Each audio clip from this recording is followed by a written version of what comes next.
What's up, everybody? It is Casey with Two Rules Podcast, and with me, as always, it's the She-Ra to my He-Man. It's Jake. How you doing, buddy? They're friends, right? What do you mean, friends? I know like they're technically not the same universe, but it's like they're kind of the same world, or no, they're the same universe, different worlds, but kind of the same thing. They're brother and sister, man. She-Ra's like, She-Ra is? Really? Yeah, I didn't know She-Ra and He-Man were related. Yeah. That's crazy. Adora and Prince Adam are twins. Oh, yeah, I had no idea. Like I thought that that's they what were I'm here for. like, I thought they like legitimately, I thought they were love interests. Nope, it's not Game of Thrones. Yeah. Oh, darn it. We need a new one then. Two characters that are love interests. Oh man, you're funny. But Sounds I mean, your day, buddy. Is it because I've got better hair and you've got more muscles? Like, because you got better hair and better curves. ooh. Okay, I'll take it. Though I think I could pull off the Prince Eric haircut better than you could. I think so too. Yeah, I mean, I think if you've got muscles like that, then you can pull off the that answer is haircut. already no. No. Let's just no. We're just okay, gonna stop fair right enough. there. Fair enough. All right. So this week was San Diego Comic-Con, so we've got a lot to talk about. But before we get into all that, wanted to give a little bit of a shout out to Eric for the messages he sent over the weekend in regards to the Dark Crisis Young Justice. And then he read it, so I don't have to. He did a whole review on his website. I don't have the website name, but it's a good review. And again, read the review so you don't have to, read that comic. It sounds awful. And also, just to gas myself up, he said he got Young Justice Volume 3 at my shop because it wasn't available anywhere else. What's that shop's name? Oh, it's just a little shop called Comic Headquarters on Telegraph Road in South County, St. Louis. Oh, sounds like a nice we place. might have some other out of print trades that you're looking for. So there you go. Anyway, thank you, Eric. Appreciate it. Jacked up the price a little bit. All right, man. So I'll start off with what like pre-San Diego news, but we're getting a Tales special from IDW later this year, as well as a spooky miniseries called Scrapnik Island. So I've been digging these like 4-issue miniseries that they're doing at IDW. So, something that's a little spooky, and then a Tales special is just right up my alley. I'm excited. Yeah, that is exciting. I wonder who's gonna be. Is it gonna be just the same dude that's kind of heading up everything right now, or is it? I think so. I didn't pretty much one guy. Yeah, I didn't see any creative teams, but like I'm sure that it is Ian Flynn and like Tracy Yardley probably, which I'm fine with because they're great. It'd be funny with like, since Scrapnik's supposed to be like a horror one, they get like the dude that does Lock and Key, like Joe Hill. Yeah, that would be. It's like, boy, this is gonna get extra spooky. All right. Yeah, you got a whole bunch more news than me because you're just glued to the San Diego Comic-Con scene. So I'll let you keep going, man. All right. So it's tricky to decide what to start with, but we'll do some like live action stuff. So first, we got a D&D Honor Among Thieves movie trailer. Did you watch that? No, I saw like clips here and there, but I was like, I'm not as pumped for that as you are. So I'm really just interested in what you're gonna say about it. See if you're hyped for it or not. I think it's got a lot of promise, man. I really do. Right on. you can tell that they're trying to do, now, this is going to sound bad and I don't mean for it to. It sounds like they're trying to do maybe like a little bit of a Marvel thing where they throw in, you know, some jokes to balance their heroes, but I don't mean that in a bad way here, because there's nothing that says that a D&D setting can't have some humor in it. And with Chris Pine, And at the same time, Mhm. I mean, if you're gonna be doing D&D, at least the times I've played, I don't think anyone that's, you know, any sweaty nerd that's playing D&D is like, no jokes allowed. Right, exactly. You know, I think Exactly. so. Yeah, I think the humor kind of is a must. Yeah. And after watching the trailer, it's very obvious that Chris Pine is the bard. So I think that there will be plenty of hijinks and shenanigans just from that alone.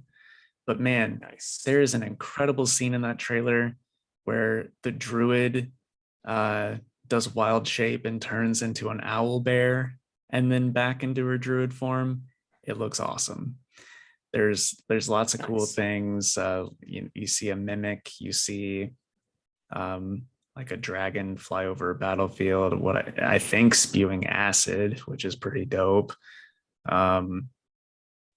Just like if you play D&D or like know a little, like quite a bit about some of the creatures and stuff throughout the trailer, you're like, oh, there's one of those. I know there's one of those. So yeah, I'm optimistic about it. Right on, man. And then keeping along with trailers, we also got one for Wakanda Forever. Did you see that one? I did see that one. It was on my phone though, so it's not the best quality, but looks fine. Yeah, I mean, I don't really know what's supposed to happen. And like I know it's the first trailer, and then we'll get some more like plot stuff in the next one. But we do see Namor. So you know, I don't know. Is it going to be From like a Wakanda versus Atlantis thing? Do you think? that's what the rumors are saying. It's gonna be that, and then like a power vacuum is left because they do kill T'Challa off. So there's gonna be a power vacuum left that way. Shuri's gonna be maybe getting the mantle of Black Panther. You know, it's that type of stuff. But Right. I don't know about. I'm not convinced how good Namor's gonna be on the big screen yet. I'm just gonna say it. He wasn't sexy enough. Yeah, no, I mean that's what I was saying when the dude was cast. No offense, Mhm. but you know, you need Namor's got to just be like someone that makes everyone go like, oh my. Yeah, no, for sure. For sure. Like All right. like that Sorry. guy's not going to steal the Invisible Woman away from Reed. Right. I know, right? Yeah. And then also the other trailer we got was for Shazam 2, Fury of the Gods. Did you watch that? I did. That one's pretty exciting. It Mhm. looks like a lot of fun. It's, you know, should be a good time. There's a little Easter egg that someone else pointed out online because again, watched it on my phone. There's a two bear. Like I saw the Annabelle doll, but there's two bears also in the the doctor's place. One was a robin bear and the other one was a Green Lantern bear. Oh, really? I totally missed that. Yeah. That's fun Yeah. Like, though. cause I saw, like I said, I was focused on the Annabelle doll because I'm like, what is she doing in this? And I Right. didn't see the other stuff. Yeah. But you I excited thought about it? yeah, I am. I thought it, the first one was awesome. This one looks to be the same sort of tone as that. So obviously we're going to get more of the Shazam family in this one. So hopefully there's like a nice balance, but the focus stays on Billy. But Yeah. yeah, I'm excited. And we also got the old Black Adam one too, which I watched. Oh, Did you I see the didn't Black see. Adam trailer? I didn't see that. I'm like, I don't know. the stuff looks great, but the story itself, just like, I am not interested in it at all. It's just like it's giving me Scorpion King vibes. So you're not gonna go see it? So I don't know. I mean, I'll probably see it, but it's not going to be like day of. It'll be like, And I mean, I still haven't seen you're Love and slacking Thunder for yet. this podcast. I know. It's just like, boy, it doesn't look that good. Like I'll say this though. He like his Black Adam, I'm like so with. But then like the dude that's Atom Smasher looks good.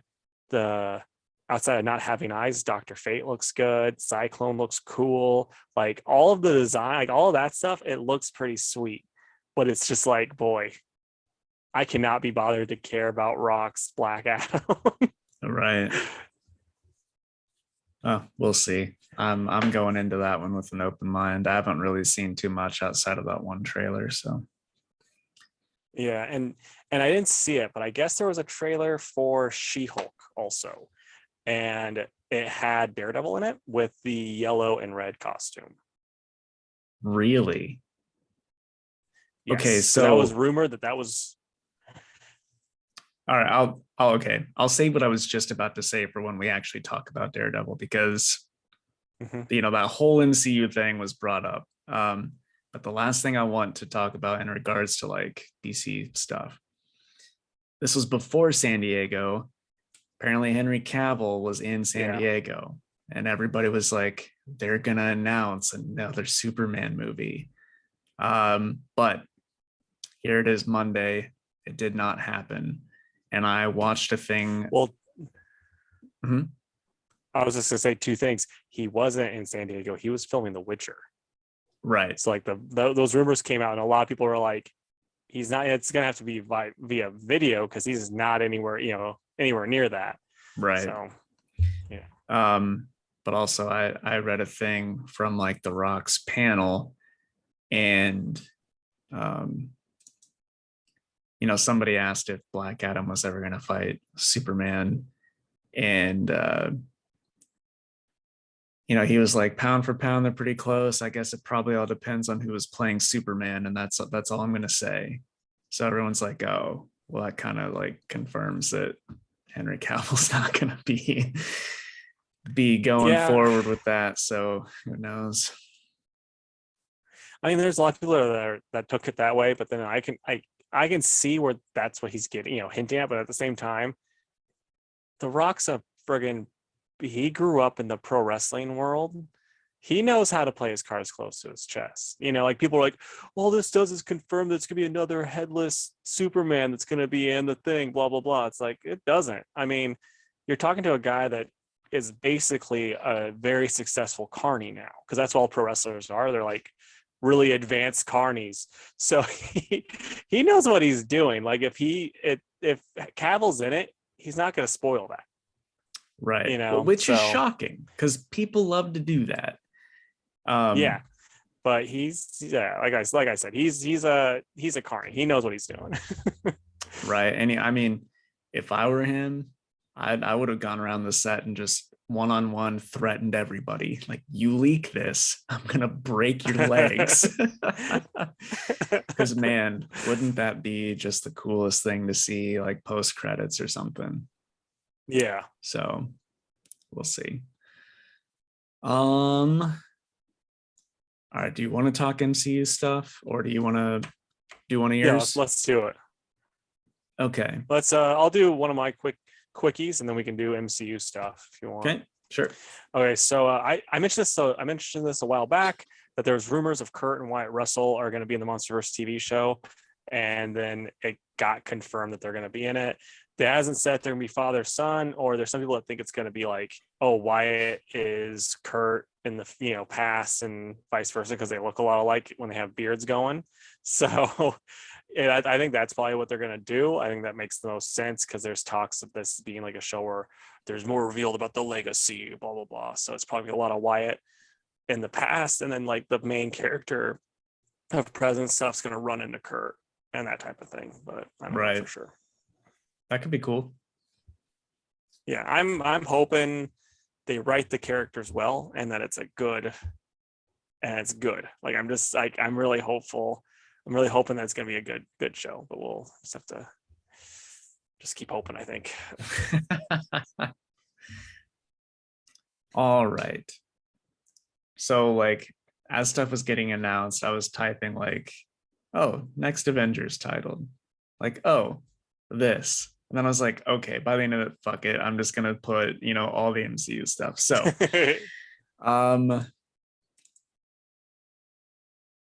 what was announced? Here's the official like phase 5 slate.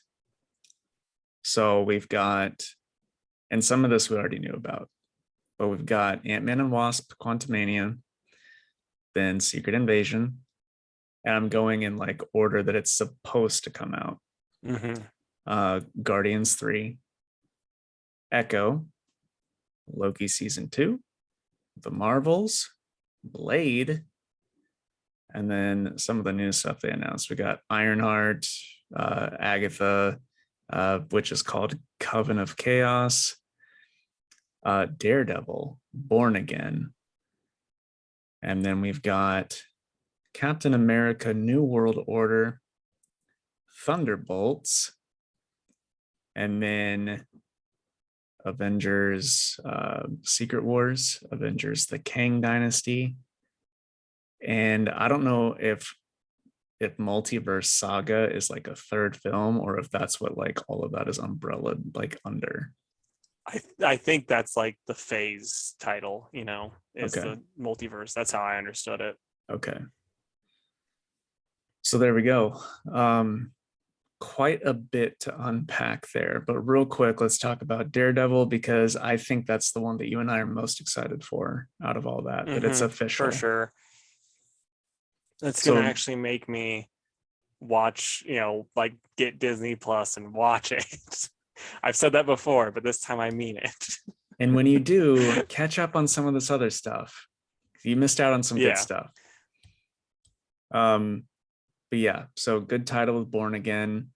Obviously nods to Frank Miller's legendary story there. And actually a genuinely good story too. I know sometimes we kind of dunk on Frank, but it is really good. And I did a bad thing and I was reading Twitter comments underneath. I know MCU Twitter fanboys are the absolute worst people on the planet, but I mean, Star Wars fans, they're both up there. Yeah. I mean, in all fairness, Star Wars fans did make a lady delete all of her social medias and contemplate suicide. That's true. Star Wars fans are much more racist. I'll give you that, and sexist. Yeah. But this one made me laugh. He said, hot take, which it's like, oh boy. All right, here we go. Hot take, but I want this to be nothing like the edgelord Netflix show. Give us a fun, witty Daredevil. And the first comment, Mark Waze is rubbing his hands. I know, right? And the top comment under that was, almost every character in the MCU is funny. We need some diversity. That's pretty good. Yeah. So I was like, dude, edgelord Netflix show, it's literally the greatest piece of superhero television that's ever come out. Like, come on. But anyway, any thoughts on those other ones though, dude? Like, I don't know. I saw that whole list and I really just don't care anymore. It's pretty bad. I will say though, I am interested because like Chris Evans has come out and said like, if the script's right, I'd come back for Captain America. And like, how neat would it be if the Captain America New World Order was Hydra Cap and they played it though, like he, like they did in the comics where it's like, oh yeah, I'm not old anymore. And then like, it could just cut to like, it could just show like Chris Evans, like choking old Chris Evans and just like, die old man. And then dang, that's dark. Yeah, and then we get him and like and Falcon Cap is like, oh, here's your shield back, new Cap, and then or old Cap, and he's like, ah, thanks, new Cap, and then like turns out, oh, he's evil, and then that's why then that leads to Thunderbolts, because then people are like, I can't trust the good guys anymore because they're bad, so we need these government guys. That type of nonsense. Right. Well, I guess we'll see. As we've said many a time, they've stopped asking our opinions. Yeah. What do you think about them trying to do Secret Wars and all of that stuff? Because well, here's the thing, Casey. I don't think it's think going it's to gonna work be well. nothing like Secret Wars. If I'm being honest. Like, which one? well, I don't know. It's like if they adapt the what was the 2015 one? Was that Hickman? Like if they do that one, Yeah. it's like whatever. But Doom is the bad guy there, so I really don't think they're gonna do that.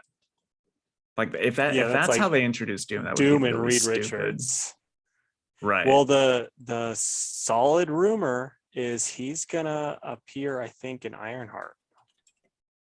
Why? I think it's Ironheart. That's how they're gonna introduce him. I don't know. Huh. I mean, call me crazy, but how about you introduce him in Fantastic Four? Yeah, I mean that sounds about right, but could be worse. I guess they could like make him, like a hacker or whatever, like he was in that one Fantastic Four that I didn't watch. I didn't watch it either. That then gets like, yeah, and then or like in the other one where it's like they got a good actor to play him, but they're like, instead of making him, like a robotic suit, we're just gonna give him metal skin and let him shoot electricity out of his hands. It's like, you guys got a good actor for it. Like that dude is actually pretty awesome, but boy, you fumbled it. You fumbled it big time, Fox. Well, I don't trust Marvel not to fumble it. So Yeah. I mean, I think it's going to be perfectly fine. If I'm being honest, I'm not going to be like, I think I'm going to be blown away, but I'm also like, I don't think I'm going to be, upset like you were watching Love and Thunder. no, I don't know if I can reach that level of upset again, though, if I'm honest. Like, Well, that meme where never say never. it's the guy holding the sign and it says our expectations were low, but holy fuck. Like that was me Yeah. walking out of Love and Thunder. So I don't think anything will ever top that. Well, speaking of stupid things, Dark Crisis, they revealed the full name for Dark Crisis. And it's Dark Crisis on Infinite Earths. Yes, it is a sequel to Crisis on Infinite Earths. And the crowd goes mild. It certainly does. This is like, okay. I don't know. What was your reaction when you heard that? Because I was just kind of like, Bobby Hill, King of the Hill, like, oh, okay. I got much more of a kick out of the crowd goes mild in our notes than anything. So I gotcha. I don't know. I mean, it's just like, dude, I don't know. I just don't really care. Yeah, I'm reading Dark it's Crisis. kind of like, it's fun, but I'm like at no point am I going to be like, oh, I just haven't felt that in a while. yeah, And Joshua Williamson is the right writer to make me do that. I just need to wait and see if it happens. The big problem though is when Crisis on Infinite Earths happened, we didn't have crisis after crisis after. We didn't have like infinite crises like we have now. We just got done with death metal, where it was like, this is the thing. Everything changes after this, and then they're like, guess what? It did change. We're getting another crisis. I know it. So it's just they keep upping the stakes, and now it's just not going to be the same thing. So, which I feel like a curmudgeon saying that, but it is what it is. Well, speaking of lukewarm stuff in comics, right? Curmudgeons. Oh, yeah. Okay, so we got a new announcement of an announcement of a new Tom King comic this week. So we've got Tom King and Phil Hester doing Gotham City Year One, which will be bringing Detective Comics' first hero, Slam Bradley, back into the fold. Any thoughts on that? You do know, I mean, there's gonna be lots of like him with a thing of whiskey staring out the window while it's raining, him just like inner monologue going, "It's wet, just like my soul when I killed those kids in Iraq where I was a CIA agent. Why can't I ever close my eyes and not see their eyes as it slowly went to darkness?" And then like, "Tom, what are you telling us?" Like, no, this is Slam, not to me. I didn't do these terrible atrocities, I promise. Yeah, I mean, I think you're right, and everyone's gonna eat it up. Yep. The thing is that Phil Hester is so good and is the right person to do the art on this book. Yeah, that's the thing. Tom knows how to get good artists.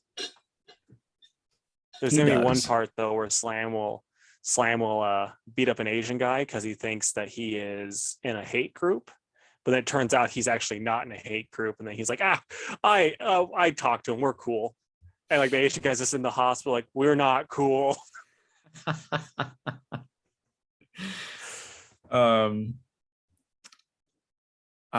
Yeah, apart from all that, I agree that he does know how to choose the right artists. I'm torn because I want it to do well for Phil, but Yeah. it's like, it's going to. It's got the no, words it Gotham will. in the title, and it's Tom King. Okay, you say that, but he's doing the one Batman book right now. There's so many out. I don't know if it's Fortress or Killing Time. I think it's Killing Time. It's not doing well at all. Like, at least at my shop. So I'm like, I wonder if people are, Well, I think that starting to like catch on. I don't think so. I think that's just a Batman problem, because there's one thing if you call it Gotham, but then if you're like 50 Batman books came out this week, because I lose track. Like, I know Batman and Detective, but then like every time I'm like, what the heck is this? I have to Google it. I'm like, oh, it's trash. Okay, I don't need to read that. And I kind of put it to the side in my notes. But Right. yeah, so yeah, no one asked for another Batman book, but I think with it having Gotham in the title, people are like, oh, Gotham, I know that city. Oh, but this guy, he won an Eisner because reasons. So let's give this a go. Well, so and the whole premise is them showing why, or like how Gotham got to be like the absolute shithole that it is. So Yeah. so I mean, at least it's not like just another Batman book. Batman shouldn't be anywhere near this. Maybe it'll just be a cool detective story, which he is capable of doing. So who knows? And then piggybacking off of that, another Gotham title that was announced is GCPD The Blue Wall. And that's going to be written by John Ridley.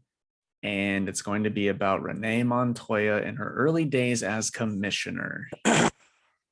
So, of the two of us, Casey, you are the much bigger Montoya fan. What are your thoughts on that? First off, the fact they're calling it the Blue Wall, it's got me worried that's going to be very much being like, these police officers, there's lots of bad ones in here. And the fact that John Ridley also writing it has me worried that's going to focus more on that and less on the actual police work in Gotham, which is like, if any place is going to have bad police officers, it's Gotham, but still. And then also, I don't want Montoya as commissioner. I want her as Question. That's like the much cooler thought to me versus just being like, let's get a police procedural with this character that was the question, but now she's just the commissioner hauling people into her office, and they're going to be like, "Oh, I didn't mean to shoot that kid. Don't worry." Right. What about you though, man? Are you at all interested?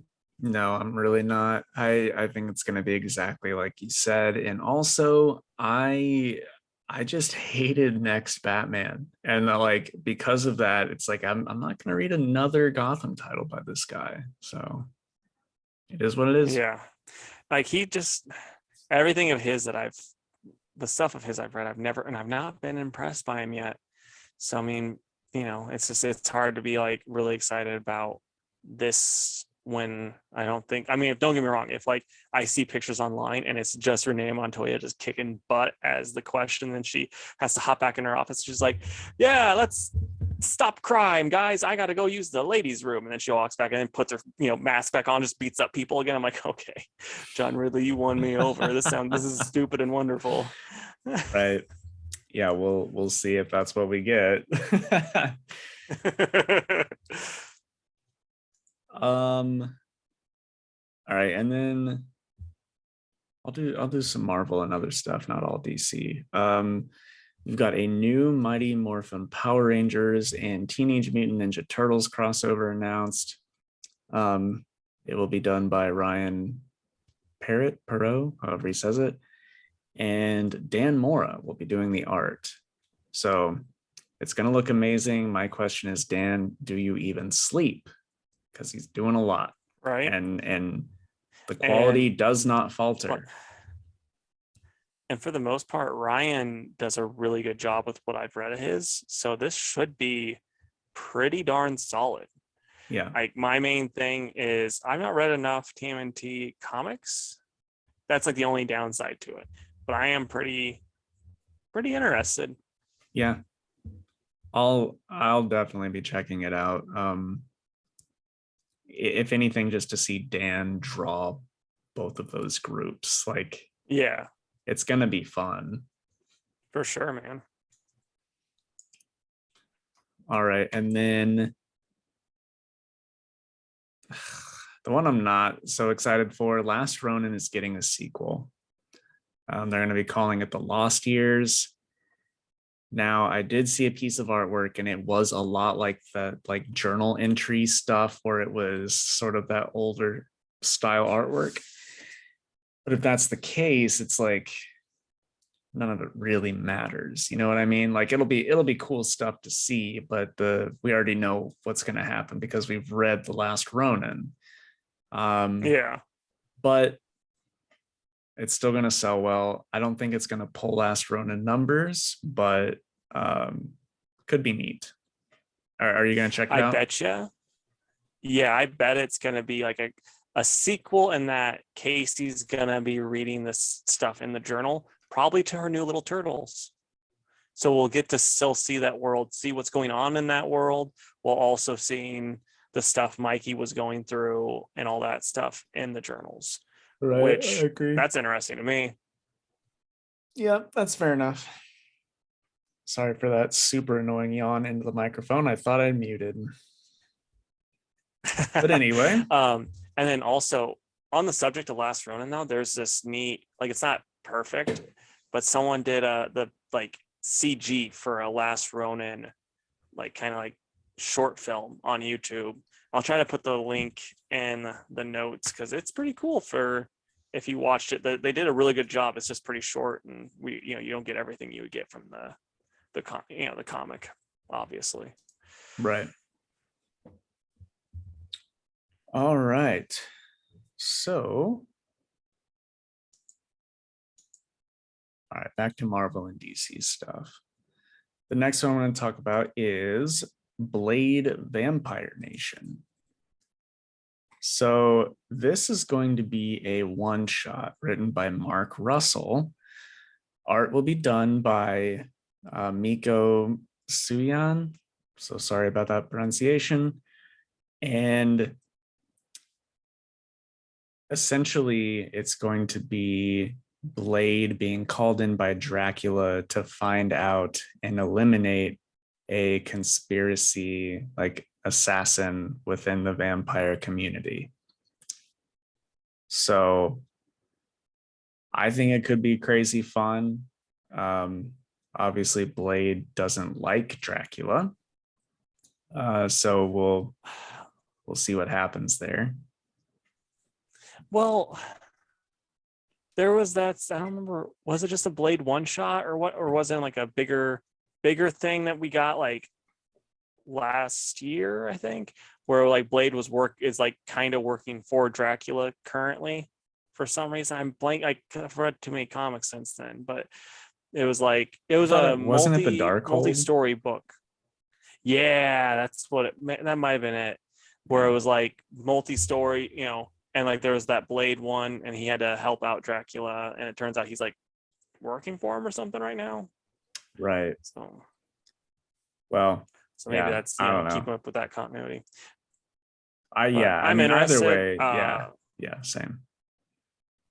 Yeah, I was sold on Blade, and then when you mentioned Mark Russell, I was like, nice. Quickly And then becoming a on the favorite of subject ours.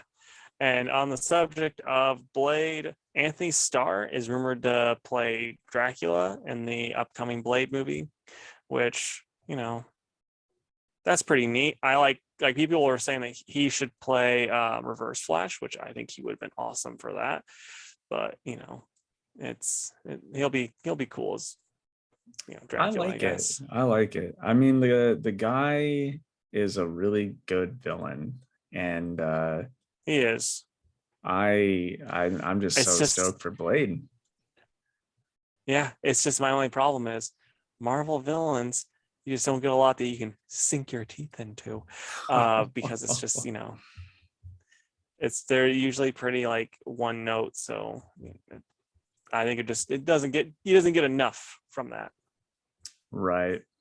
Well, my hope is, and I'm sure it's a false hope, Doctor Strange 2 really let Sam Raimi kind of make his movie. Like there was obviously still like Marvel stuff in it, but it's like maybe if whoever's doing Blade gets that same treatment, maybe he doesn't have to be just a one note, like, subpar villain. So we'll see. Yeah. All right, moving along.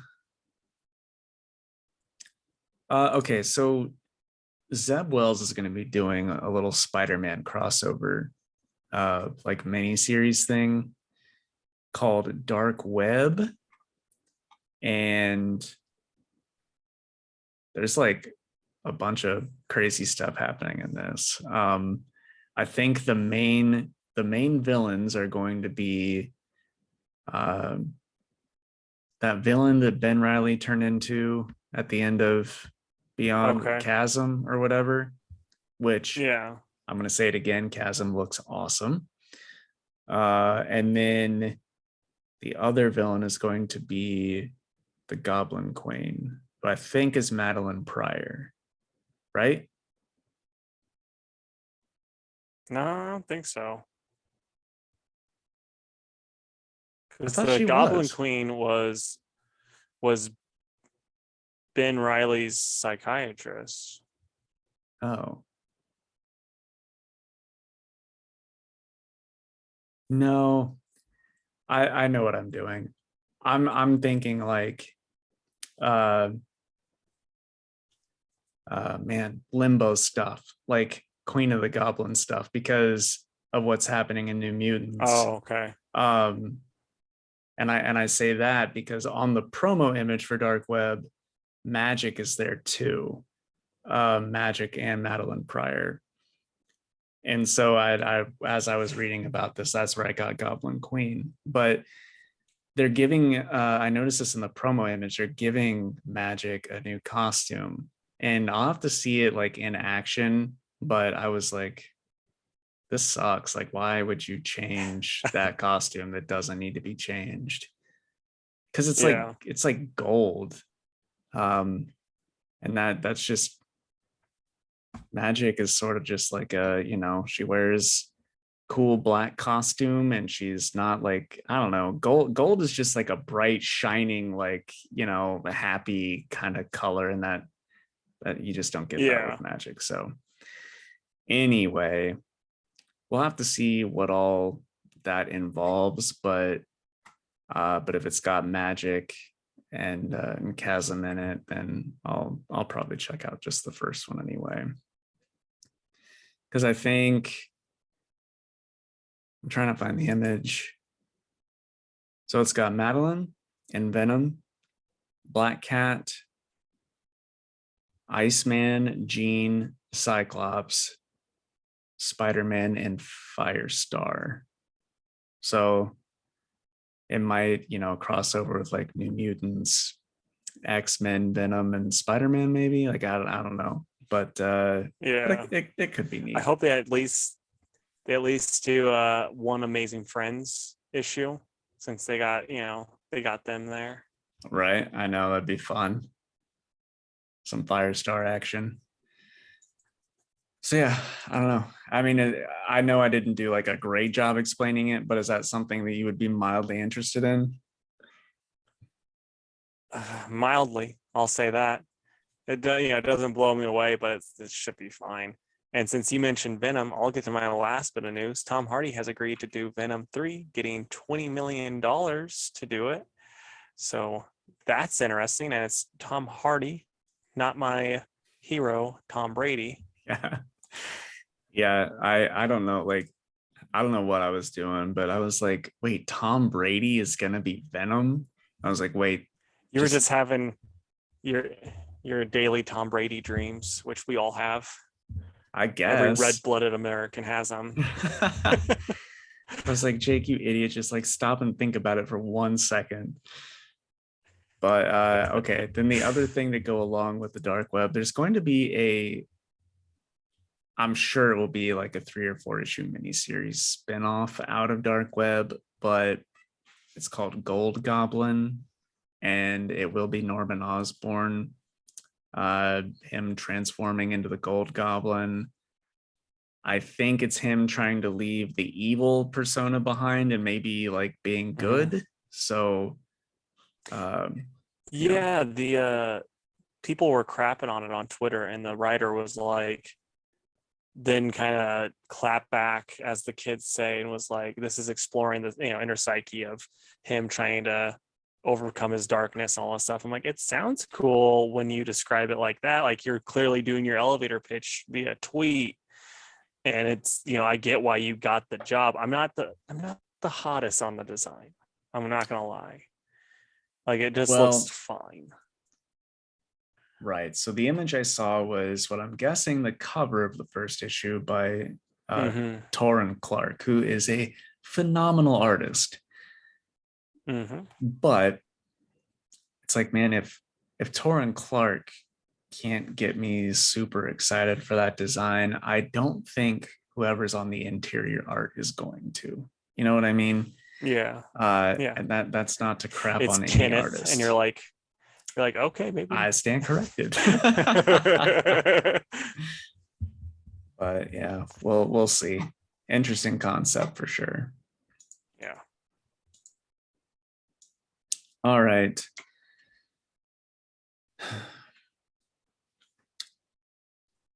So next, we'll do a couple DC now.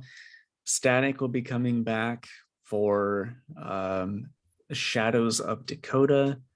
I think it's mostly just like the next arc of the stat, because they were doing like season 1. I think this will just be season 2, and it's called Shadows of Dakota because the creative team is the same. So I'm glad that that's coming back. That art was always phenomenal, right? It sure was. So I can't wait to see more of it. Very, very excited. And this has got Dakota Fanning in it. That's why it's the Shadows of Dakota. No, Dakota is the city. You silly goose. Oh, okay. Darn. It'd be really funny if it was Dakota Fanning. Please don't ruin Static for me, Casey. Let me have that.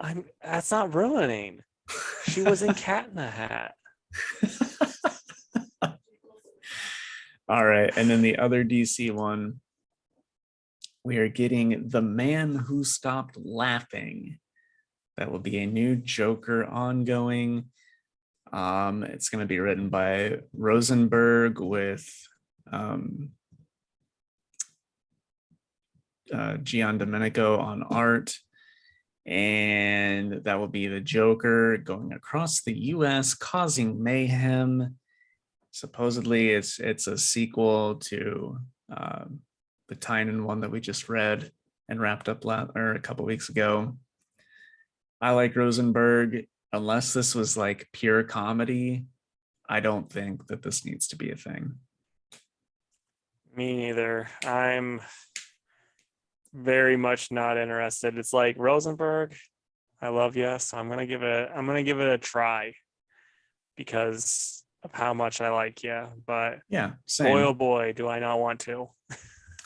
Now, if they announced it was a Mr. Bloom going across the US causing chaos, I'd be like, all right, just sign me up. I'll take the 1 in 25 incentive. You're like, yeah. You're like, I'm gonna have all of the variants.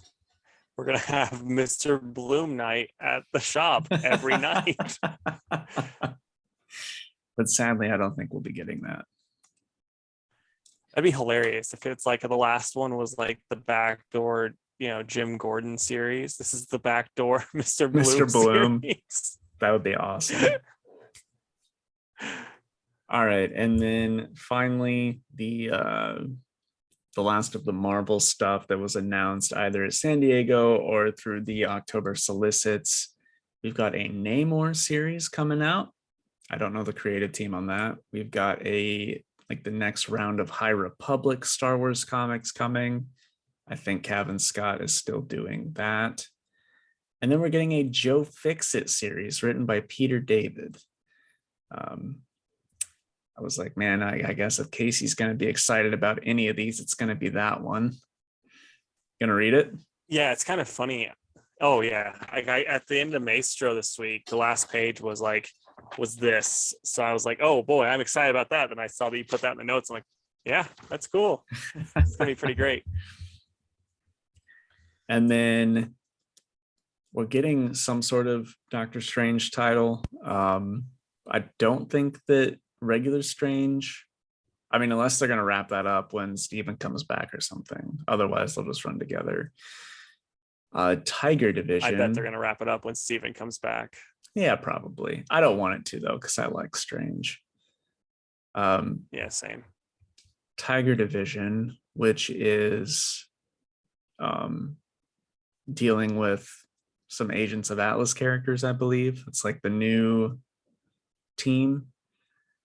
And we might have to check that out. Yeah, no, I mean, I'm all about that. And I put and more, but then I'm an idiot and didn't write what the more was. So I'm sure they're just listed in October solicits. And also I've rambled long enough about new titles coming out. So I would ask. I feel like everyone's on the edge of their seat for it. I know, right? Normally I would ask which one are you most excited for, but we all know it's Joe Fixit. So anyway. Though that Tiger one and the Doctor Strange one, I'm all pretty hyped about. So it's should be pretty cool. I mean, heck, every time we see the Agent Atlas characters, we're both like, they should use these guys more. So now that we keep saying it, we're like, we kind of have to read it. So we absolutely do. And we will for sure. Yeah. All right. That is finally the end of the news. We had a lot to talk about. We're gonna have to put something about San Diego Comic-Con in the title this week. But now we will take our ad break. Cast or something. Yeah. And we'll take our ad break and come back and talk comics. So we'll be right back. All right, man. So 2 things I wanted to bring up for the old YouTube this week. The first one is that I was going through and pricing some books at the shop last week, and I came across Matt Fraction's Fantastic Four, some of those issues, and it had a really weird tagline. It was Fantastic Four. 4 adults, 2 kids, 1 car. I'm just like, Nice. huh, that sure hits a little bit different after 2 girls, 1 cup. Or it hits right. Or hits right. You know, I won't kink shame. Well, I will if there's kids involved. And then the other thing is mostly just me complaining about a shitty customer. Oh boy. So, yeah, which I haven't done in a while, so I thought it was fine. Yeah. So this guy, They're listening right now. I don't care. I don't care at all. So this guy pre-ordered some books. I started a pull list, pre-ordered some books, and he came in this week, and I get them from his pull, and I hand it to him. He's like, "Oh, so I like impulsively bought these at another store, so I don't need them anymore," and like handed them back. I'm like, okay, you set up a pull list. It's like, yeah, you know, I got like worried that I wouldn't get them. And I'm like, that's the point of setting up a pull list, is that you will get them. You're guaranteed to get them because I will personally put them in a box for you. So I was like fuming that day. Like I got rid of his poll. I'm like, there's like, I'm not pulling for this dude ever again. He brought up like maybe pre-ordering some incentive covers in the future. And I'm thinking, you're out of your fucking mind if you think that I'm going to pre-order incentives that cost me money and that I can even believe that you would get them here or pay for them or anything. Like, fuck you. So yeah, you know, people probably don't think it's that big of a deal, but man, when it happens as often as it does, it is a big deal. Like, that's just, don't do that. If you tell a business that you're going to get something from them, then get it. Like, I have never given anyone reason to believe that they wouldn't get something, or like they've asked for something and I haven't gotten it one way or another. So it's like, I mean, I'm still waiting on 8 Billion Genies. Issue 3. Diamond just didn't send it.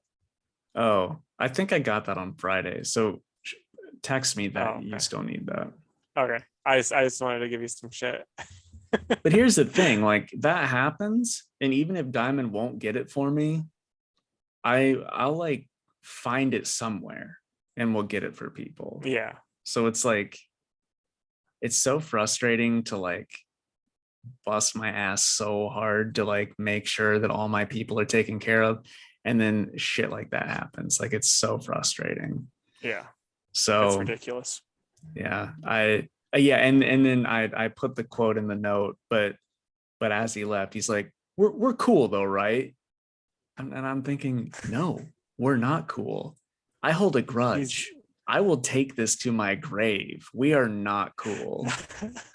He's listening to this on YouTube right now, and he's just like, I'm gonna text him again. Maybe he's cooled down by now. He's like,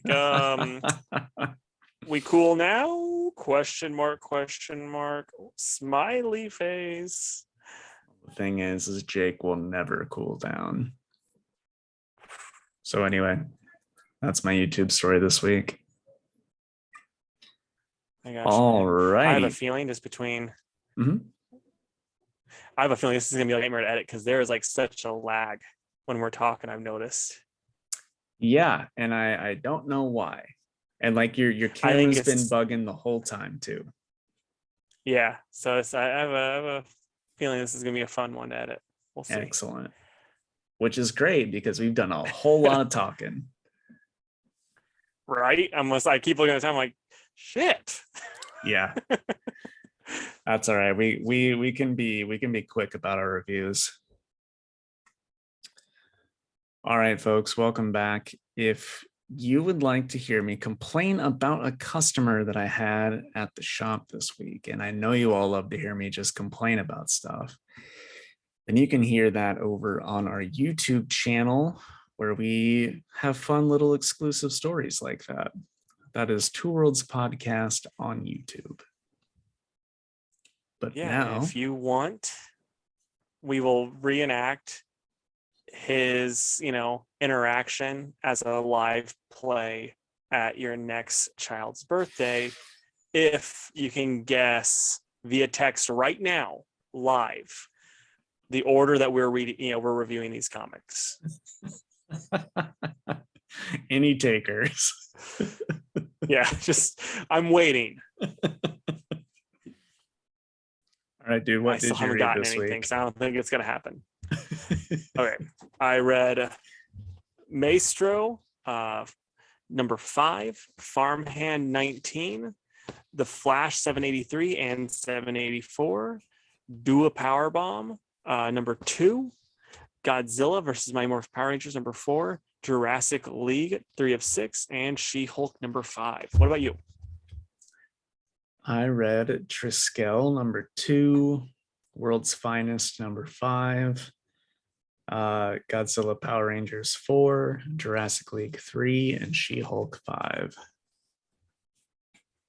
Right on.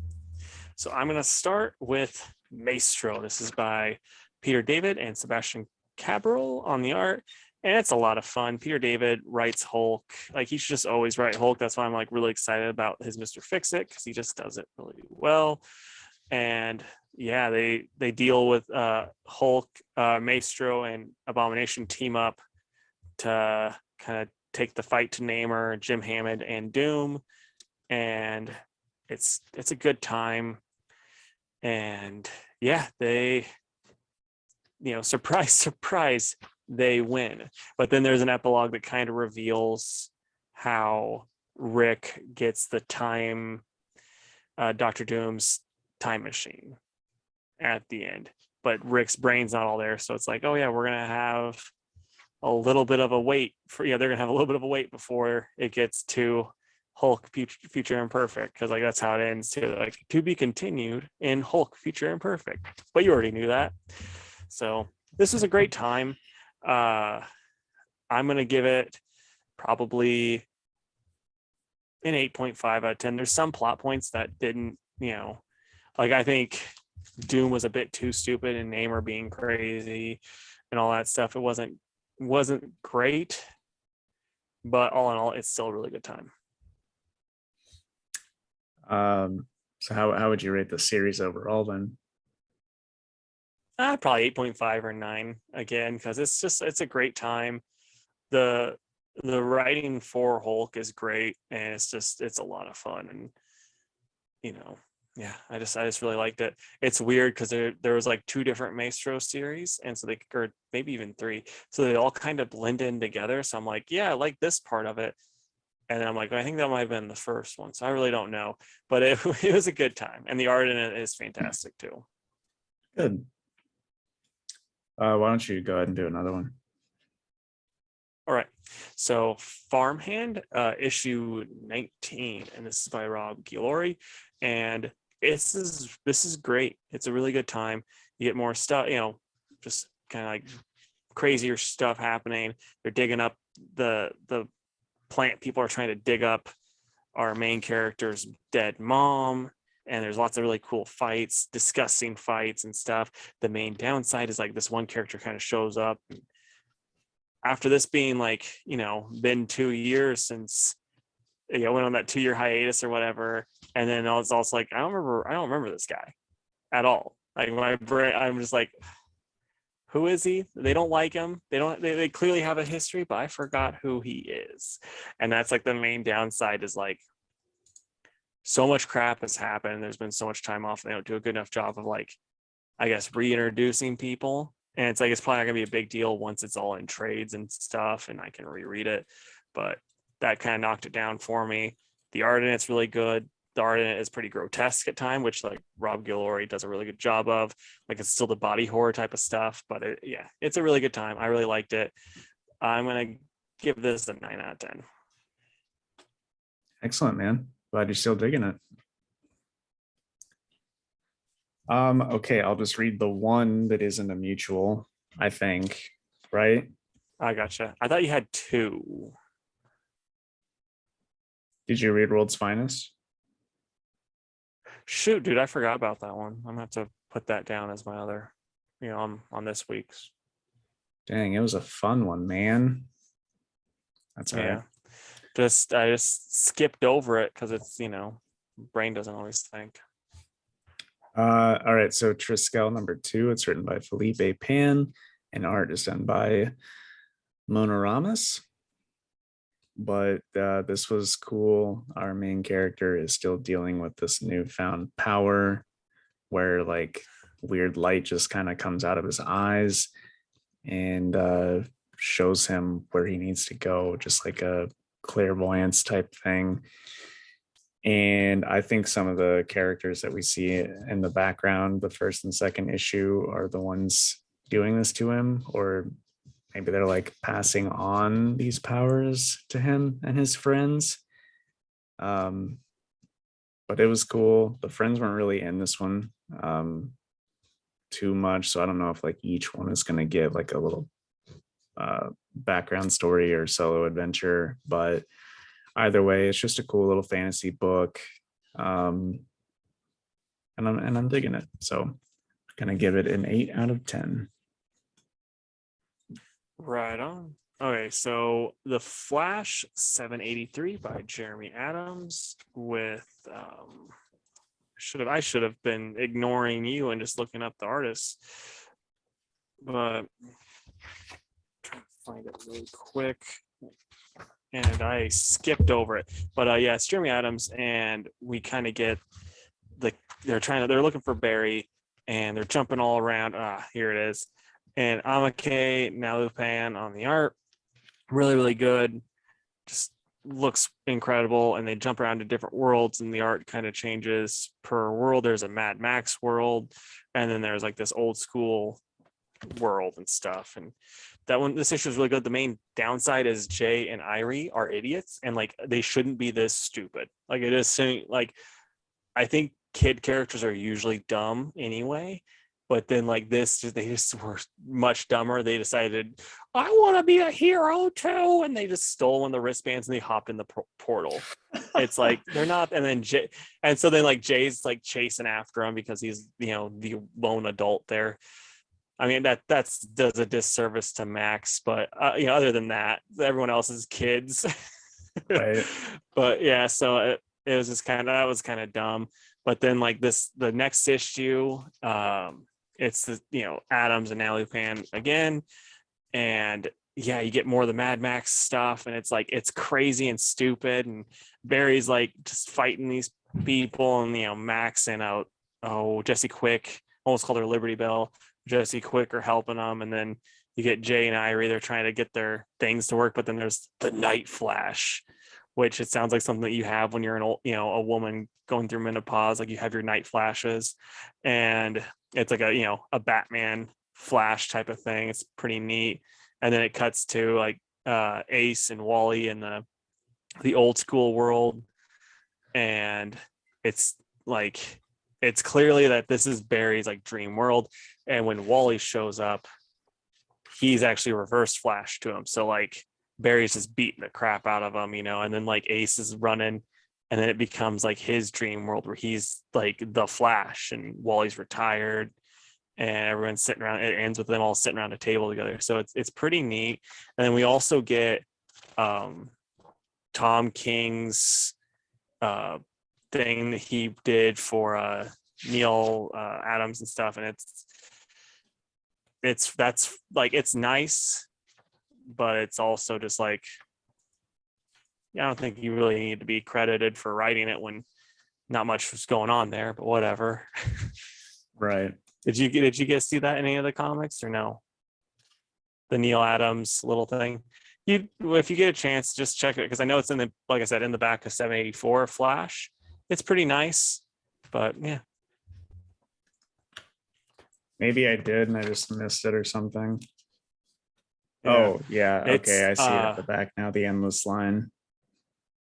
yeah, it's like I said, it's nice. It's nothing, you're not gonna be like, oh wow, this changes everything. I love it.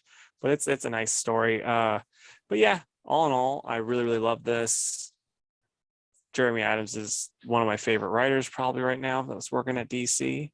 And yeah, I'm gonna give them probably both overall, the two of them 8.5, because it's like I think Jay and Irie were kind of done a disservice because I don't think these should be that stupid. Right on. Okay. World's Finest #5. It's written by Mark Waid with art by Dan Mora. And I don't really want to say too much because I want Casey to experience this. But yeah, the fight against the Devil Nessa continues. And they may or may not find out a weakness. And there's lots of cool character moments, especially with Supergirl. And Robot Man, he has a really cool scene that I like a whole bunch. And the one quote that I do want to read,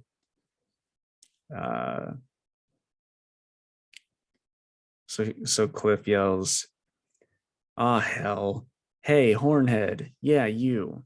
I get it. You're no match. But what the hell? At least I went down swinging." And it's Robot Man versus the Devil Nessa, which was super cool. It's just so like That is Robot awesome. Man. But I love it. Yeah. Art is super, super good, and it sets up the next arc nicely. But I really, really like this one. So I'll give it probably 9 out of 10. Is that your pick of the week? No. Oh shoot. So next up for me, it's going to be Do a Powerbomb #2 by Daniel Warren Johnson. So the last issue, it ended with the main character girl running into that. I thought he was a demon, but turns out he's an alien, the magic-based alien that's like, oh, I tried to take over my planet. I had this whole army and my powers and stuff, and I got beat. And then it's like, I know you're thinking, why didn't I try again? I did. I got beat again, and now I'm, left here. And he's like, and I could keep trying, could keep doing it, but then I found TV, and TV's amazing. And he's like, and I found professional wrestling, and this is so cool. And he's like, and I'm a necromancer, so I can bring your mom back to life. And it's like, and this is gonna be a tag team tournament. And and then like the girl's like, well, if this is a pro wrestling tournament, like, so I'm just gonna win, right? And he's like, what?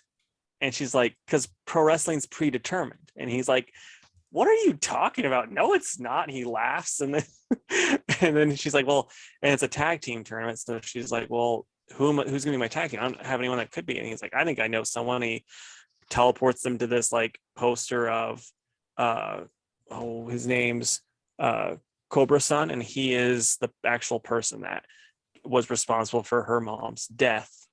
And then like it's him doing this death match where like getting light bulb tubes, barbed wire chairs, just all this stuff, beating the crap out of each other, and forks and all this stuff, and then she approaches him, and he reveals, oh, I've already been approached about this same thing by this guy, and we're not doing it. And she then goes like, if you're half as torn up about killing my mom as you act like it with your match, doing these terrible matches, then you need to do everything in your power to do this. And then he's finally like, don't forget your boots. We'll be there, at noon tomorrow. And so like, that happens. And then she goes tell her, talk to her dad that, she's doing this wrestling thing, and that she's going to be safe. And then it hangs up. And yeah, then it has a big reveal on the last page, and it's really, really cool. It's got me to the point where it's like, I couldn't read another comic book that day because this book issue is so good. I just couldn't read anything after that.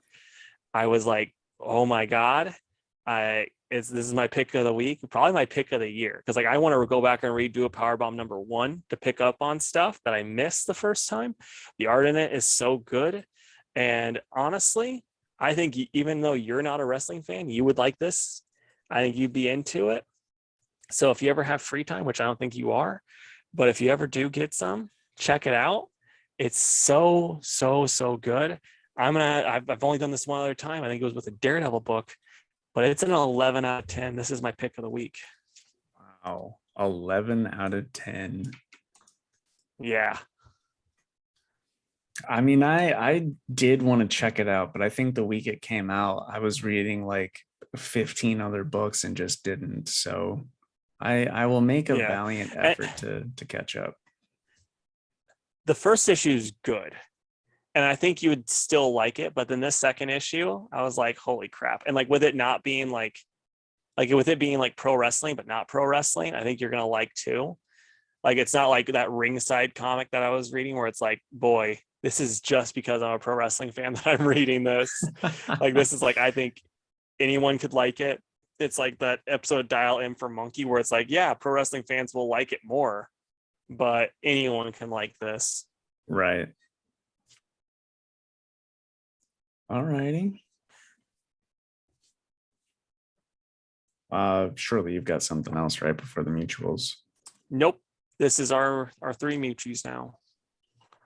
And don't call me Shirley.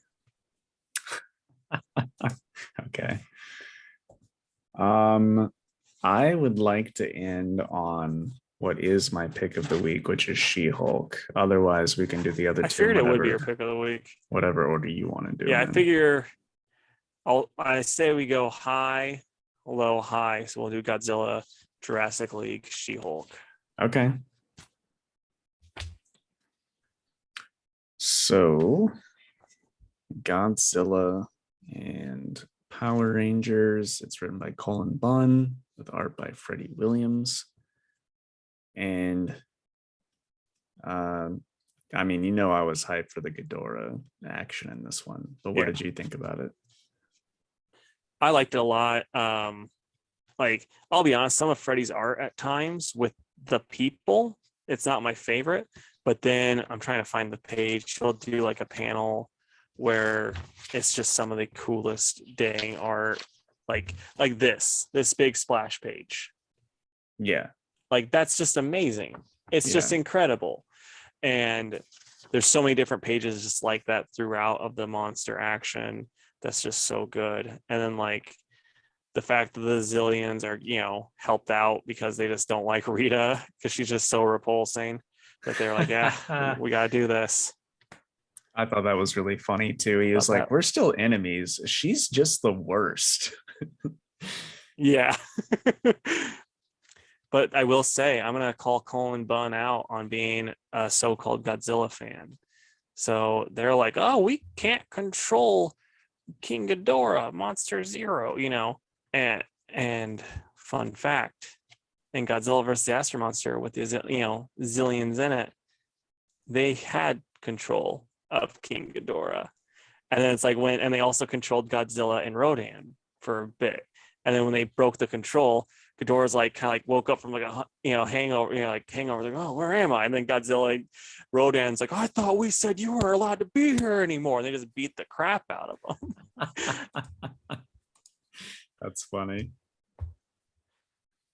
Yeah, I still dug I'm it though. calling out his sorry. Yeah, that's like my one gripe. I'm just calling out Colin Bunn's Godzilla nerdness on that. But otherwise, yeah, it was a great time. I love the art. Like I said, there's some of the coolest splash pages, period. And, you know, yeah, it just looked really cool. And we get to see a bunch of Godzilla monsters and also Godzilla teaming up with Power Rangers. It's just rad. Agreed. What would you rate it? I'm going to say a 9. I just had a blast read it, and this was my favorite of the covers too. I thought this cover of all of them was the coolest. Yeah, I'm glad that you liked it. I will be giving it an 8. It was perfectly fine. I'm just not as like super well versed in some of the lore stuff as you. So, but man, Ghidorah was cool. You're way more. You're way more in Power Rangers as far as like knowing this stuff, right? Because you're like much more an expert on that than I am. I mean, not by much. I loved it when I was a kid, but like I couldn't tell you any like crazy I stuff. gotcha. Yeah, because like I mean, I quit watching it earlier. I know I had to have quit watching it earlier than you since my older brother was like, "This is for babies." I'm like, "Fuck yeah, it is. I don't want to watch giant monsters and robots and stuff." Just like sweating. Yeah. So yeah, it's pretty lame. Oh, that's funny. All right. So next up, we got the Jurassic League by Juan Gideon and Dan Warren Johnson, and then art by Rafa Gares. And I was let down this issue. What'd you think? Yeah, I didn't really dig it. Also, like the art was just not not for me. It was a mess. Yeah, it's like I was wondering if you actually didn't have a problem with it like I did. Like the art in this is just it's just so sloppy. And I could see where someone would be like, "Oh no, I love this." I really can. Like it's one of those things where it's like, yeah, it's pretty subjective and stuff, but it is not for me at all. It's just such a like I said, the best way of putting it is just a mess. It's hard to kind of tell what's going on with these characters, and they gave way too much. Like it's way too talky of a book that's also just messy. So it's like the panels will be like so much crap is going on, and then there's word bubbles also covering stuff up throughout, and it's just you're just like, holy crap, this is doing too much. So yeah, this was the weakest issue of this series so far. I've been having fun, but this one just kind of hurt it a good bit. Yeah, I agree. I'm at like a 5, I think. Yeah, I'm at a 4. I could not get into it this time, which I'm disappointed because I've been loving it. All right. And the final book is going to be She-Hulk #5. It's written by Rainbow Rowell and art done by Luca Maresca. And again, I have to just say how much I love the Jen Bartel covers. Mm-hmm. I love the art, the interior art too. I like this. I like this one a good bit. My only thing that I didn't like is I don't know the big super strong guy that can just beat up on She-Hulk was kind of annoyed me. I don't know about you. Yeah, and also I don't like how much they downplayed that like nothing should happen to that guy. She-Hulk's like, but he destroyed a bunch of stuff. Like he should like something should happen to him. And they're like, nah, it's fine. He can't help it. And like to a degree, Yeah, I get that, but tell that to the guy whose storefront they just destroyed. Like, I don't yeah. know. I was like, why is that just being let go? Like, is that gonna come back around, or is this just like a lesson type Part of me, thing? oh, well, because the way the issue ends, where she's like kind of staking out, I do think they're gonna be touching on this character again, but it just was weird to me because it's just like, you know, She-Hulk is to in my opinion should be way tougher than just some random super strong guy that, got mad because he saw the Jack of Hearts. Yeah. And it just I don't know. Speaking of But Jack of honestly, it's Hearts, still when are they gonna kiss? I don't know. I guess I saw this on Casually Comics because she was talking about Jack of Hearts after this came out.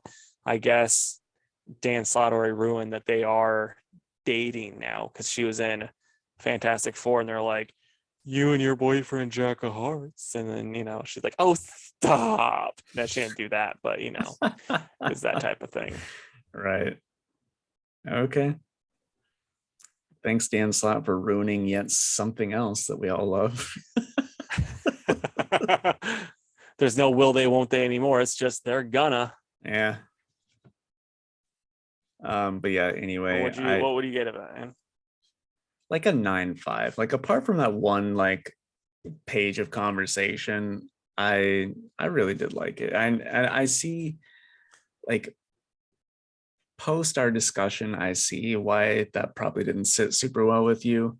But still, this book has been consistent since the first issue. So I'll give it a 9, and it's going to be my pick of the week. For me, it's an 8.5. I liked it, and I love the way what Rainbow's doing for this character, and also for Jack. But it's just that one thing just annoyed me, and maybe in hindsight, I'm gonna be like, oh, Rainbow did a really good job of explaining everything, and now I have to look like an idiot because I rated number 5 this rating, but it's still really good, and this has been killer. Yeah. So what are you excited for next week, or this coming week, I mean? So I'm gonna say I'll try to do some different ones. The new Bloodborne comic, Bloodborne Lady of Lanterns, for sure. Really stoked for that because I like the Bloodborne comics. Despite having not played the games, it's just a cool setting. And then Gambit, I'm gonna check that out. Hope it's good. And where was the other one? Oh man, oh, Beware the Eye of Odin. I like that first issue quite a bit. So there you go. Right on. For me, it's going to be Detective Comics. Ram V starting up. I'm hoping it's going to be better than when I was like really excited for Tamaki's run. I'm hoping this one doesn't disappoint on every level. And then I'm going to go with Strange. Just been loving it, you know. And then Superman Space Age. Mark Russell and Allred. It's just like, wow, this should be just the best. If it's not my pick of the week, I'm gonna be very sad.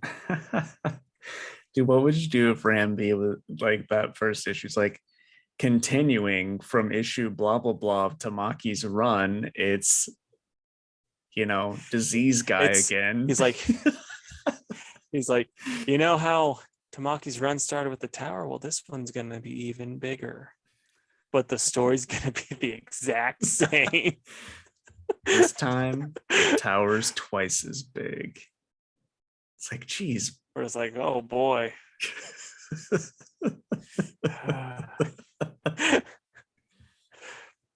Okay, so Shark Week is this week. So I thought, let's be as, basic as possible and give me your favorite water-based characters. Hydro Man does not count, though. That's fine. He wouldn't be anywhere near this list. I like how you're like, that's fine. And you're like deleting your list. It's like Hydro Man, the time Hydro Man combined with Sandman. Just oops, all Hydro Man. Yeah. The Hydro Men. So this is going to be pretty, like the answers will be as basic as the question. So I'm going to say King Shark. Thanks. Your words. King Shark, Jackson Hyde Aqualad, mostly from Young Justice, not so much this comic series. And then Mara and Aquaman, Arthur Curry Aquaman. Surprising no one, Jake chose the redhead. Okay, look, I am nothing if not consistent. Also, Mara is arguably way cooler than all the other ones. Hey, Aquaman's pretty darn cool. But for me, I'm going to go with Lagoon Boy. I remember reading him in Young Justice when I was a kid. I was like, boy, this guy's cool. I hope someday he gets to be in a event where, like the heroes could be like in crisis and like he has like a really big part and he doesn't get killed off panel. I hope that happens. And boy, was I upset. Boy, that was crazy specific. And then I'll just say Aquaman, of course. I'll let you decide which one. And then Black Manta, he's just super cool, you know. And I'll go Namor since we gotta get some Marvel love up in there, and he's the only. Actually, no, I got a really dumb one. So Exiles, Exiles, like it was Chris Claremont's run, and I don't think he understood. As the kids say, he didn't get the assignment. He didn't understand what the Exiles were. He was just like, this guy's Gambit. It's like, how's he Gambit? I don't know. He's Black Panther Namor's kid. He's Gambit. And it's just like, okay, I guess he's Black Panther / Namor's kid, who was also, I think, his mom was Invisible Woman. He's Gambit. So he's on my list. That sounds like a trip. It was something. Real quick, this is a genuine question. Who are Namora and Namorita? Are they like mother-daughter, totally different characters? Okay. I had to Google this once because I didn't know either. And I'm gonna get them mixed up. But I think Namora is Namor's cousin. And then Namorita is an alternate reality Namor, I think. Because I Googled it once, because like one of them dated Richard Rider on the like they both were love interests as two of my favorite characters. One of them dated Richard Rider when he was on the New Warriors, and then she like completely went way more Atlantean and then died, and then she came back in the Dan Abnett run, like because he got her from the past and brought her forward, and then like after the Dan Abnett and Andy Lanning run, never brought up again. And then Namora dated Hercules in the Greg Pak stuff. Like they were on again, off again. And then like Herc got freaked out, which is like, why is he judging her? Got freaked out by the fact that Namor really wanted to bang Namor, her cousin. I mean, not to pull a Casey, but I thought both were just love interests. But again, guess it's not Game of Thrones. Yeah. They're mean, not kissing cousins. Technically, I think Namora wanted to be, though. Keep that bloodline pure.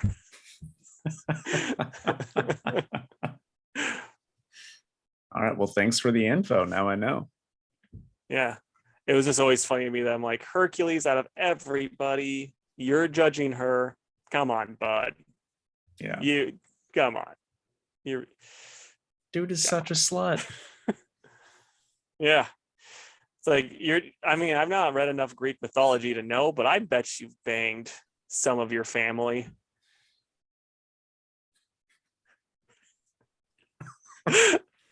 Boy, I should not have taken a drink right there. Anyway, if this wasn't a San Diego Comic-Con week, this would 100% be titled, I bet you banged some of your family. I know, right? All right, guys, but that does bring us to the end of the episode. I hope it was exciting for you guys, because I was pretty excited talking about all that stuff. But anyway, Now it's time for the closing plugs. If you would, please go to facebook.com/twoworldspodcast. You can also follow us on Twitter. Oh, wait, I didn't say, just go there. Just go there and don't do anything. Like the page, please. Yeah. You can also find us on Twitter. That's at 2_worlds_PC, and on Instagram at 2worldspod. You can email us at 2worldspodcast@gmail.com.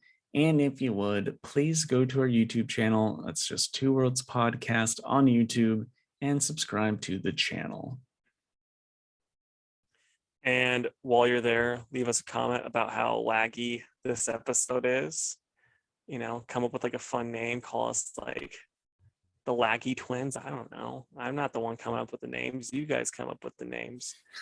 But we love to say in chat, but we got to do stuff brothers and sisters do, like make out. Bye, guys. Bye.